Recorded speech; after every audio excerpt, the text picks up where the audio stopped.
Hello, hello, my diaries. Are you there? Any diary in the house? Hello, it's Auntie Selina on live, Nasi. My diaries, muriko here uko. Muriko here uko, my diaries. My diaries, muriko here. Nasi Auntie Selina wa uya kuzombo kurukura nemi live for the first time. Hello, my diaries. I can now see 12 people have joined in. The name is Auntie Selina. A special broadcast from Auntie Selina muriko here. Taga mumwe wako. Uvaudze kuti Auntie Selina nhasi vari pa live my way. Auntie Selina vaya vebhesi ravo voice ravo rebhesi vauya pa live. Muchishedzana kudara, I'll just put some music on for you kuti muteerere. Music by my own son Prince Madzibaba Ruguva called Mutupo. Teerera pamwe mutupo wako ungangodedzwawo hapa. Masquera say my diaries.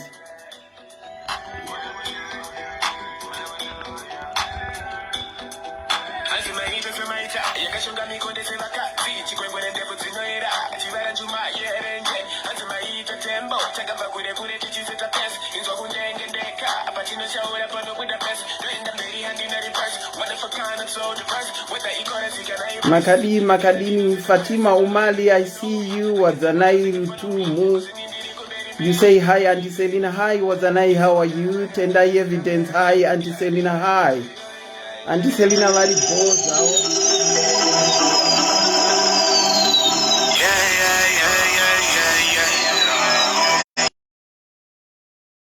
Panga pinta call. Makadima diaries.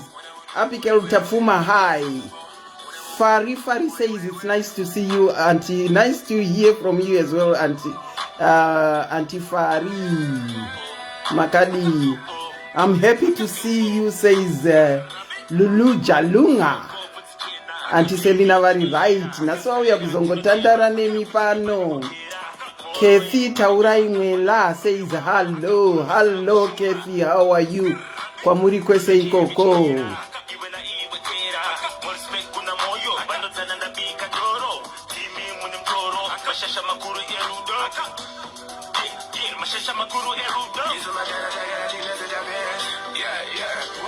Christine or Time. Hi, Auntie Selina. Hi, Chris. How are you? Jules. How are you? Taga wako uvaudze kuti nhasi tatsikwa neprovince Auntie Selina vari pa live. Saka taga wako umudzewo kuti Auntie Selina varipo. Uya uzovanzwawo. Probably kawanika ko nekuti Auntie Selina havaoneke nekunzwika zvekumhanya. Saka taga wako umudze kuti Auntie Selina vari pa live.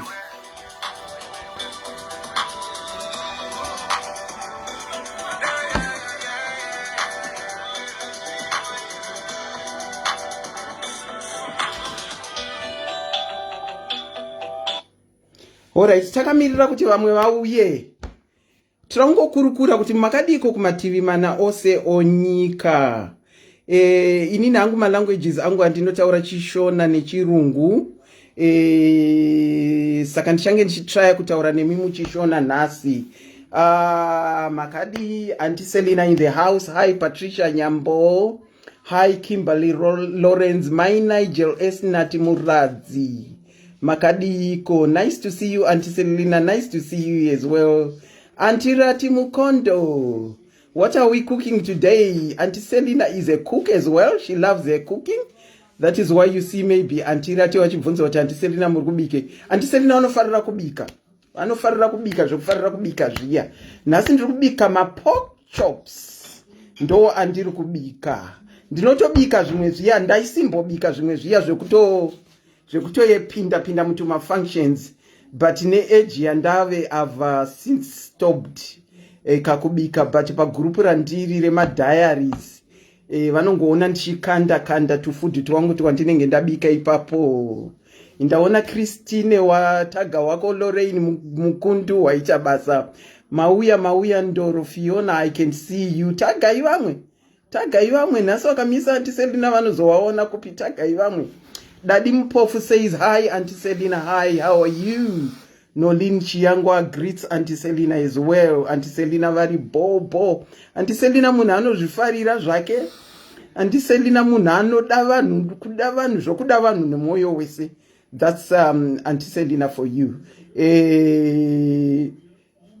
Baba wakumba kwangu wakupfura nekubheki uko nai kana ndimyu.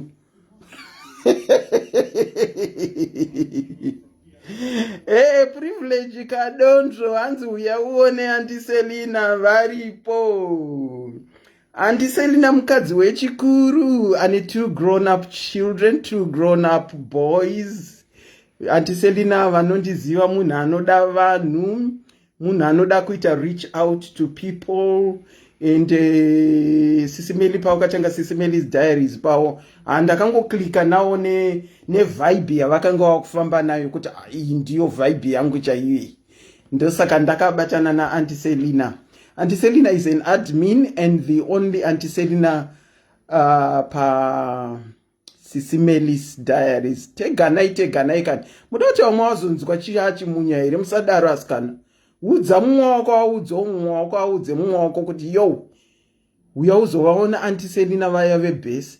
Because kana kazhinji ndichitaura ndinoseka hangu pamakomenzi ndinongona umwe uchiti mukadzi iye ari kutaura. Ndiri mukadzi nditori nebhesi, ndakatosikwa ndine bhesi.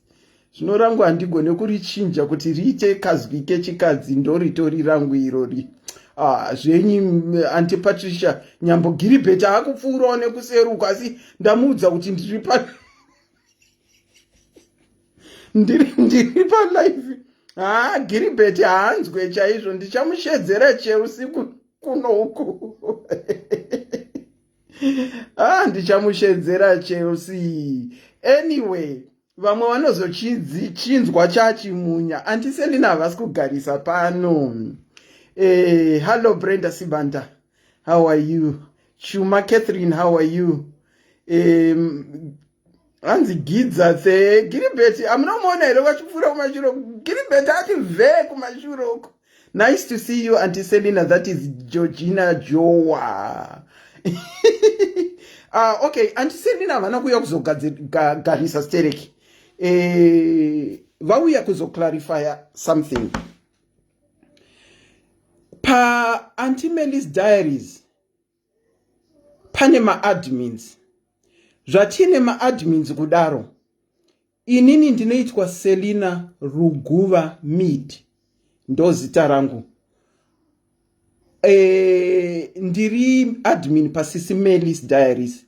And I am the only admin anonzi Selina pa Sisimeli's diaries.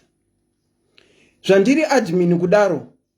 Paitika dambudziko rekuti pataurika zvataurika pa social media. Ine handizi ndiri munhu mukuru. Handiite zvetumwe daka kana kutaura pa social media. Saka ndiri kuuya ndiri in peace just to clarify this. Paitika dambudziko rekuti pane live yakaitwa. Paita mix up yemazita in fact. Dambudziko racho ndere mix up yemazita. Ekuti pane live yakaitwa.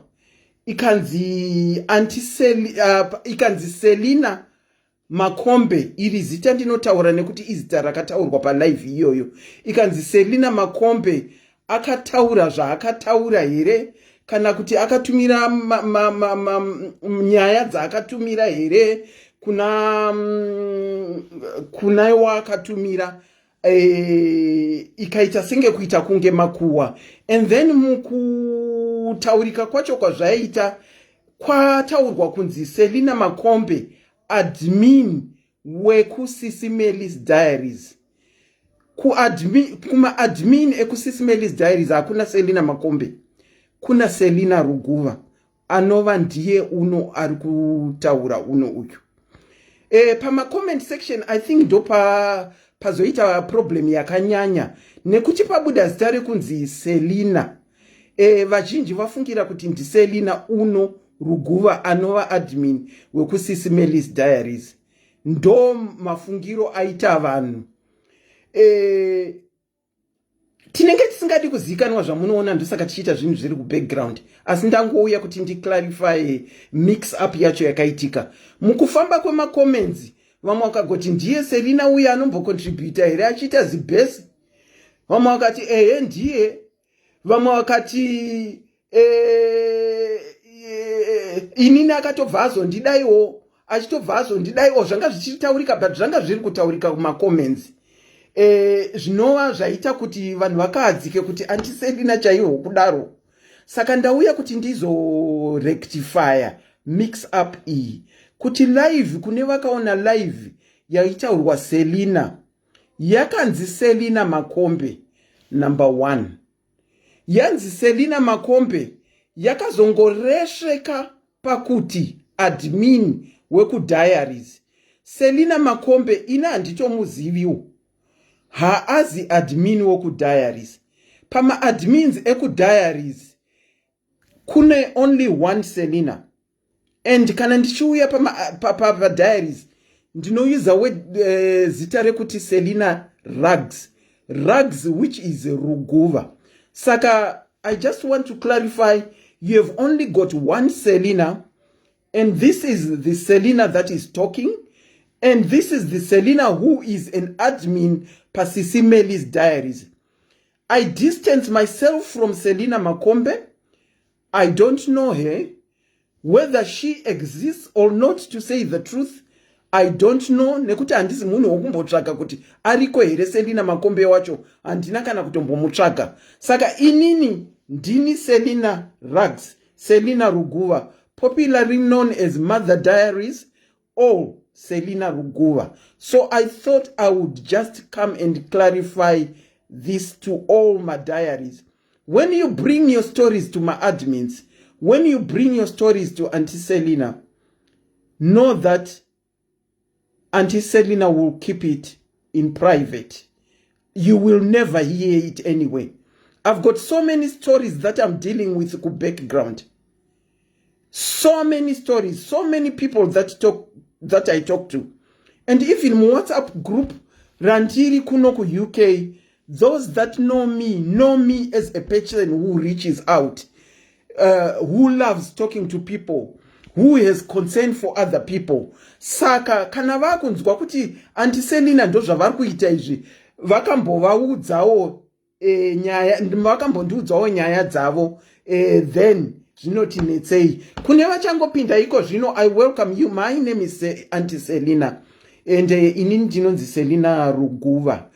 Pane kastori ka mix up kakangoitika kemazita kachinzi ndi admin weku diaries. So I thought I would come to you, my diarians, to clarify kuti Auntie Selina Makombe ari kutaurwa handini. Pakangoita mistake yekuti Selina Makombe wacho akabatanidzirwa nekuti ndi admin we diaries. Haazi admin we diaries. Kuma admins diaries ndanga ndichiti inini tina Selina 1, and Selina 1 wacho ndiye watinaye uno, ndiye ari kutaura, ndiye the only Selina pama admins eku diaries. Pama comments ningirikini live yakaitwa ipapo akamentionwa Selina Makombe as diaries admin. Ndiri kuti haazi Selina Makombe kana ariko, haazi admin we diaries. Kana ukauya kuna Auntie Selina uchitaura nawo nyaya dzavo, know and be guaranteed that you have come to the right person. Auntie Selina havazi munhu anobudikira. Handifungi kuti mati mambondiona other than hearing my voice paningirikini pa kucontributa ma stories. Vano Auntie Selina ndeve kuda kuningirikira, ndeve kuda kuyananisa kana kugadzirisa ma stories anouya especially pa Sisi Meli's diaries. Ndo zvangu, asi inini ndinoitira ndiri ku background. Ndinoitira ndiri ku background. Inini kana ndikabata phone yangu uchiona ndakufonira, vanhu vari pa WhatsApp group yema diarians vanoziva. It's either ndiri kubvunza kuti uri sei, muri iri sei, ndinoita ma random calls kuvanhu just to check on them. Ndo Auntie Selina vandiri inini. Ndo zvandiri inini. Ndinoita ma random calls. Ngwere kana ndati Auntie Rati ndakufonerai, anti ningirikini anti Patricia ndakufonera muri right makangonyarira kuti zi I just pick my names even chatting ku background vanondiziva kuti ndo zvaari saka I wish to distance myself from Selina Makombe ataurwa uyu handiniba Selina Makombe wacho handiziva kuti kana ariko kana ari admin ndi admin wekupi saka without that being said ndo zvandandangouya kuclarifya chete saka imimi moswera bo I hope you are keeping safe in these COVID times. I hope you are putting on your masks when you go out.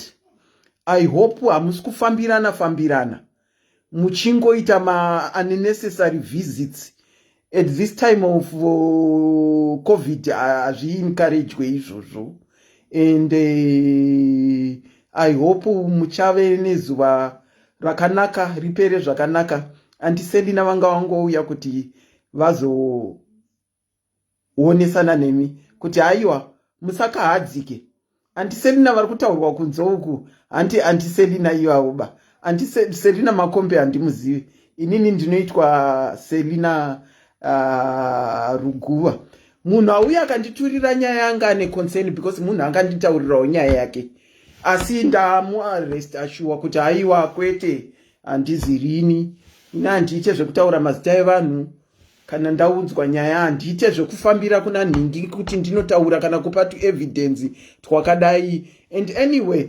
vanondiziva inini handinhikirikire handireceive tuma WhatsApp tungori fishi aiwa ndofunga vanhu vanotongondirespectawo havatounze tunhu twakadaro saka with that being said imi moswera zvakanaka andiselina maona fambisa video iyi ifambiswa neafambisa igofambiswa kusvikira yasvika hameno kuti yowe nhasi antiselina tavaona palive kwai ndivhure phone line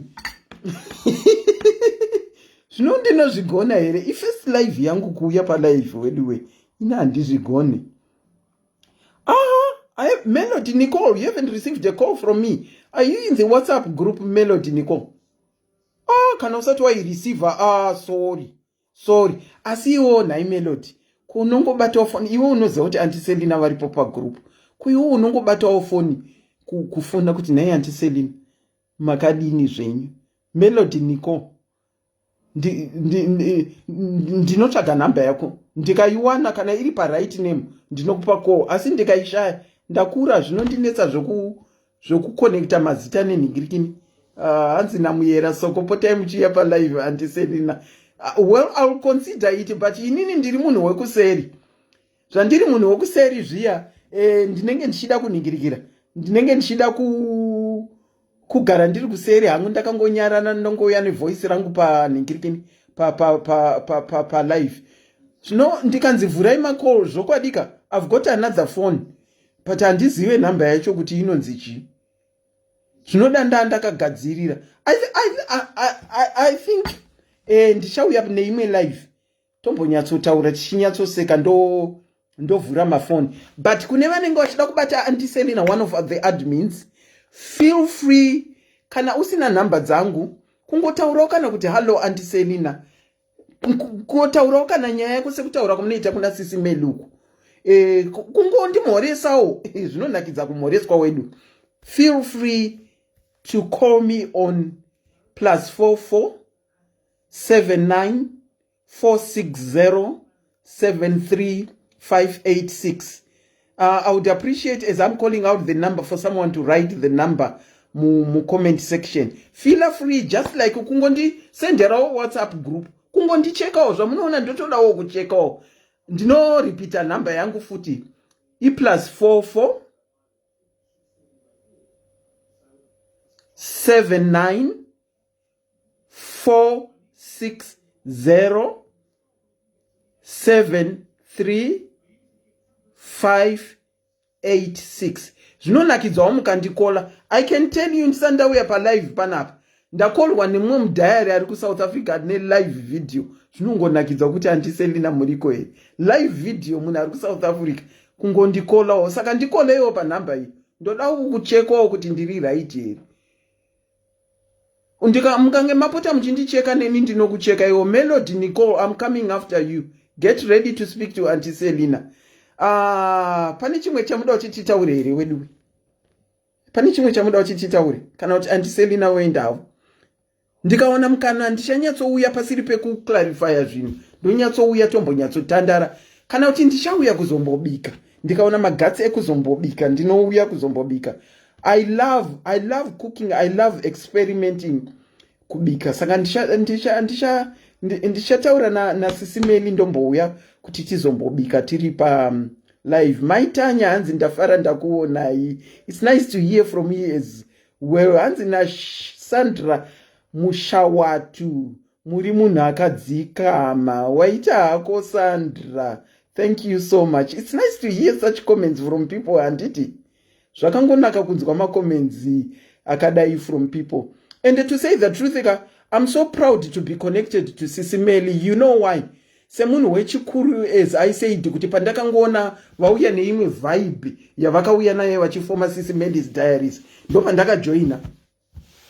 Pavanga vari kumvenge ukahanda isatombotambira kana but pavakazongoya nevibe yeSisimeli's Diaries ndikata regai ndimbojoina nekuti zvavari kuita izvozvi Sisimeli kubatsira vanhu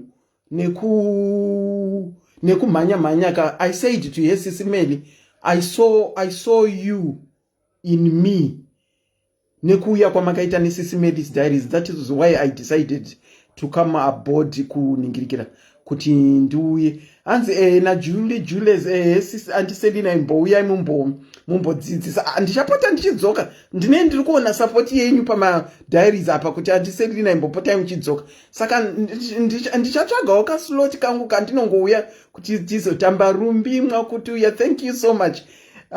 It's nice that you are here. You have joined the live to see Auntie Selina. Saka regai